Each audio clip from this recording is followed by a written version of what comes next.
చిన్న పట్టణం గోరఖ్పూర్లోని పొడవైన వీధుల్లో ప్రతి ఉదయం సూర్యుడి తొలి కిరణాలొచ్చే సమయంలో ఒక బండిపై అల్ప శబ్దంతో ఒక స్వరం వినిపించేది, టమోటా తీసుకోండి, బంగాళదుంపలు తీసుకోండి.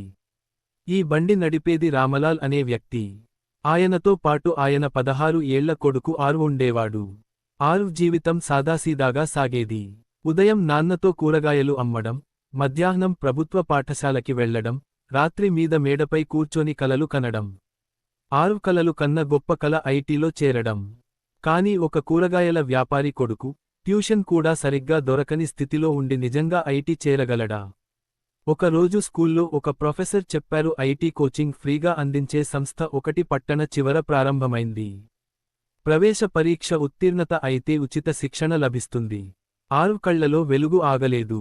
ఇది తన జీవితాన్ని మార్చే అవకాశమని అతనికి తెలుసు. ఇంటికి వచ్చి నాన్నను అడిగాడు, నాన్నా, నేను కోచింగ్ పరీక్ష రాయాలనుకుంటున్నాను. నాన్న ముఖం చూస్తూ మెల్లిగా చెప్పారు, మనకిది వీలు కాదు బాబూ. నువ్వు కూరగాయలు అమ్మకపోతే ఎవరు నడుపుతారు? ఆరు బాధపడిపోయాడు.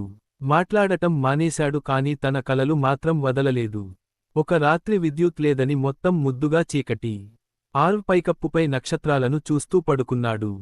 తన మనసులో మాట్లాడుకున్నాడు, చంద్రుడు అందరికి సొంతమైతే కలలు కూడా అందరికి ఉండొచ్చు కదా. మరుసటి రోజు స్కూల్లోకి ఒక కొత్త గణిత టీచర్ వచ్చారు, అనుష్క మేడం. ఆమె అతని నోట్బుక్ చూసి చెప్పారు, నీ కాన్సెప్ట్స్ చాలా క్లియర్గా ఉన్నాయి. నువ్వు కోచింగ్ కోసం అప్లై చేశావా?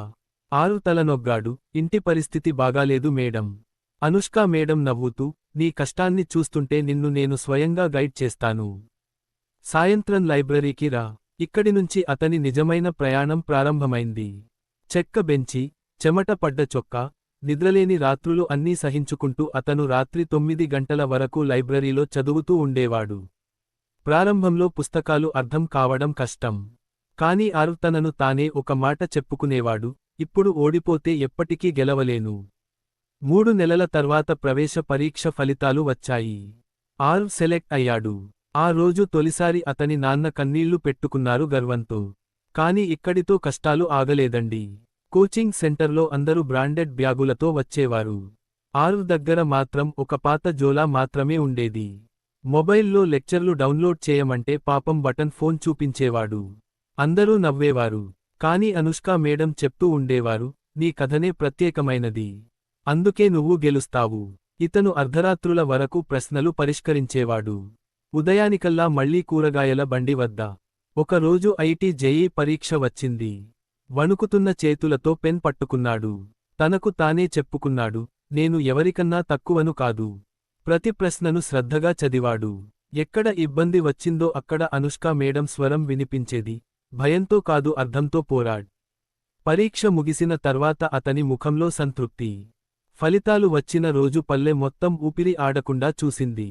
ఆఖరికి మెసేజ్ వచ్చింది, ఆల్ ఇండియా ర్యాంక్ 432. నాన్న ఆయన్ని కౌగిలించుకుని చెప్పారు, బాబు నువ్వు మా పేరు వెలుగులో పెట్టావు. ఆరుకి ఐటీ బొంబేలో అడ్మిషన్ వచ్చింది. తొలిసారి విమానంలో ప్రయాణించాడు. క్లాసులో ప్రొఫెసర్ అడిగారు, టాప్ 500లో ఉన్నవారు ఎవరు? ఆరు గర్వంగా చెయ్యి ఎత్తాడు. అక్కడ అతడు ప్రపంచం నలుమూలల నుండి వచ్చిన బాలురతో కలిసే చదివాడు. వారికున్న మౌలిక వసతులు లేకపోయినా అతనికి ఉన్నది జైవం త్యాగం కలలు. 4 ఏళ్ల తర్వాత అతను ఓ టాప్ టెక్ కంపెనీలో ఉద్యోగం సంపాదించాడు. కాని అతను తీర్మానం చేశాడు, తన ఊరు గోరఖ్పూర్ తిరిగి వెళతాను. అక్కడ కోచింగ్ ఇన్స్టిట్యూట్ ప్రారంభించి ఆర్థికంగా వెనుకబడిన విద్యార్థులకు శిక్షణ ఇస్తానని.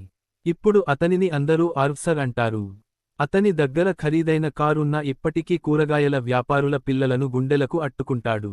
ఎందుకంటే అతనికి తెలుసు, కలలకు కులం లేదు, స్థితి లేదు, ధర లేదు. ప్రతి కొత్త బ్యాచ్కి అతను ఒకే మాట చెబుతాడు, నేను ఒక బండిపై కూరగాయలు అమ్మే వ్యక్తి కుమారుడిని. నేను సాధించగలిగితే మీరు సాధించగలరు. ఓడిపోవద్దు. ఇప్పుడు ఆరు నాన్న కూరగాయలు అమ్మరున్నారు. మొత్తం పల్లె అంటోంది, ఇదిగో మన బాబు, మన ఊరి పేరు ప్రపంచానికి తెలిపాడు. ఆరు కథ ఇప్పుడు ఇంటర్నెట్లో వైరల్ అయింది. The boy who never gave up. పాఠం, ఏదైనా కల నిజమవుతుంది సరైన సంకల్పం ఉంటే.